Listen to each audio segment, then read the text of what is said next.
everyone. Today I'll be giving a training on co-parenting. This training will last approximately 15 minutes and will be broken up into 4 modules, each one building off of each other. The first module will discuss how co-parenting disagreement begins and the negative impacts co-parenting disagreement can have on child well-being and the parental relationship. The second and third modules will then evaluate how parents' age and culture shapes co-parenting disagreement.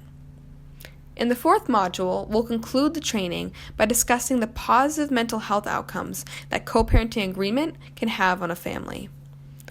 At the end of each module, the video will pause, and a question will pop up on your screen, where you will have the opportunity to briefly reflect on your own co-parenting experiences. These experiences can be reflections from your own life, or from families you have worked with or observed in the past. Okay, it looks like we are ready to begin. First off, let's start from the basics. What is co-parenting exactly? Co-parenting can refer to parents who are together or separated. For this training, we will be particularly focusing on co-parenting for parents who are living together. However, this training can also be applied to separated parents. Therefore, co-parenting is defined as the way that 2 parents dually contribute to the child-rearing process, which includes how parents act with each other around their child, parents' attitudes toward each other's parenting styles, and the level of satisfaction with the division of childcare among the parents in the household. It is important to note that co-parenting is not solely a measure of intimacy or relationship strength among parents. Co-parenting is the process of parents collaborating for the primary purpose of caring for their child. Okay, now that you have a brief overview of co-parenting, let's get into the first module on co-parenting disagreement. One aspect of co-parenting disagreement is how parents' differing parenting styles influence child behavioral outcomes. So, 2 parents that are both unsupportive and overreactive, meaning that they get very frustrated when their child misbehaves, leads to poor conduct problems and relationship stability in children as they grow up. Even if one parent is very supportive, parental disagreement on parenting styles can have a detrimental effect on a child's externalizing symptoms. These findings suggest that parents need to discuss and compromise on a common parenting style before their child is born. Overall, it is important for both parents to agree on a consistent parenting style that will be applied by both parents across childhood. So you may be thinking, if better communication and compromising among parents is so effective at reducing co-parental conflict, why do some parents struggle so much with it? One possible reason is that there is a discrepancy between perceptions and actual experiences of co-parental conflict among parents. Research shows that parents often assume they share a similar parenting style with their co-parent when asked in a survey. However, in reality, parents often differ in their approach to parenting. An explanation for this outcome is that a parent filling out a co-parenting survey may overgeneralize their perceptions of their partner or struggle to explicitly define their partner's parenting style. Second, parents may convince themselves that their parenting styles are similar while completing the co-parenting survey as a way to increase their positive thoughts about their co-parenting relationship. Therefore, these findings suggest that parents may be able to easily understand the importance of compromising on parenting styles, but may continue to struggle with their relationship at home. Therefore, it is important to develop interventions that acknowledge the commonality of parenting style differences across couples and gradually work to overcome these differences. This second module will continue discussing co-parenting disagreement, but will focus on the role age plays in co-parenting. Specifically, what are the risk factors associated with young parents who are in the phase known as emerging adulthood that make them more prone to co-parental conflict compared to older parents? Emerging adulthood is a brief time period in a person's life when they are no longer considered an adolescent and are in the beginning stages of adulthood. Emerging adulthood begins at 18 years old and lasts until a person is 25 years old. It is important to consider that a lot of young parents may still be living at home with their own parents, or if they do have a place of their own, may likely still be in close contact with at least one of their family members. Therefore, a critical question to be answered is how can emerging adult parents co-parent their children while also managing the relationship with their own parents?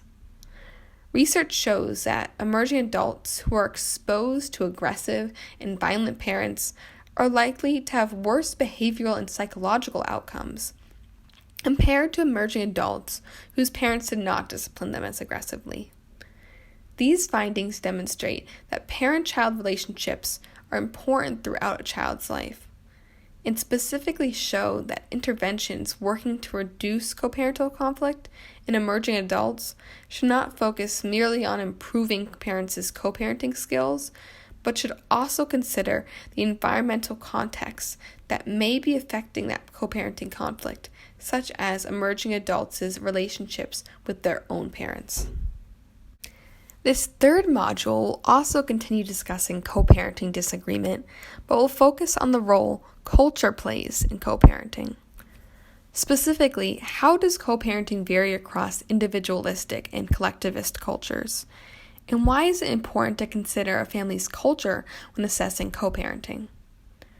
Overall, Latin American, Asian, and African families tend to be collectivist with an authoritarian parenting style, which is defined as high control, low warmth, while European families tend to be individualistic with an authoritative parenting style, which is high control, high warmth.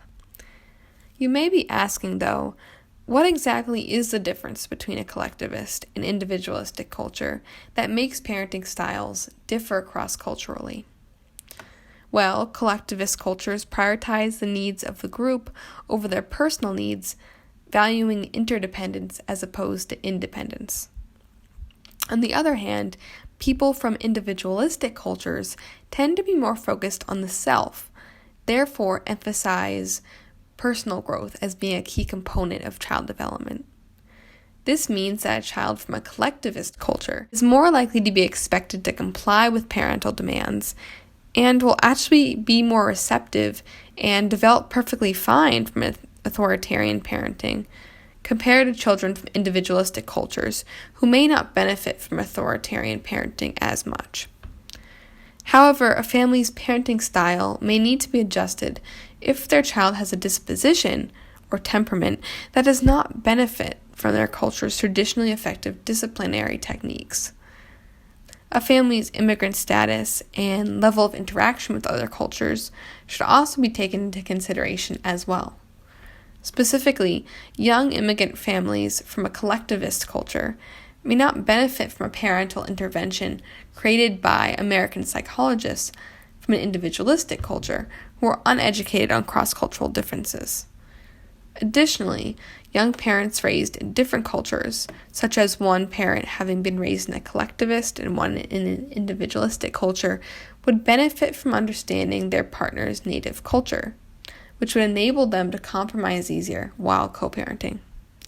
Frustration over cross-cultural ignorance can be prevented if parents are aware of each other's cultural background.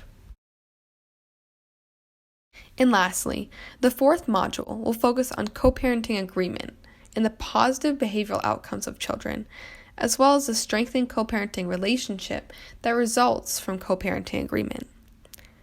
Perceived parental agreement is positively correlated with healthy parental mental health and maternal relationship satisfaction.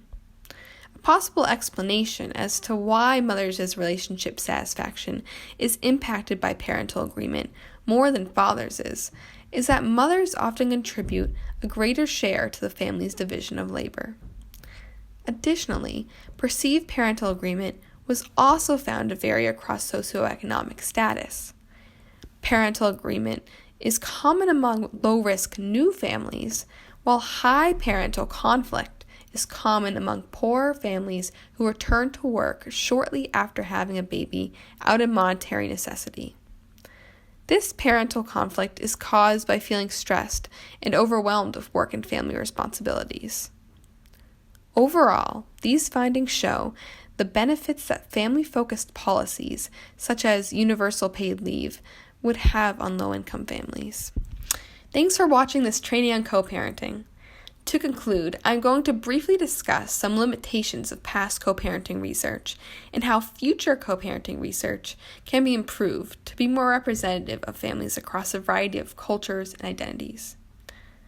It is important to note that 4 out of the 5 studies analyzed and incorporated into this training used primarily white participants.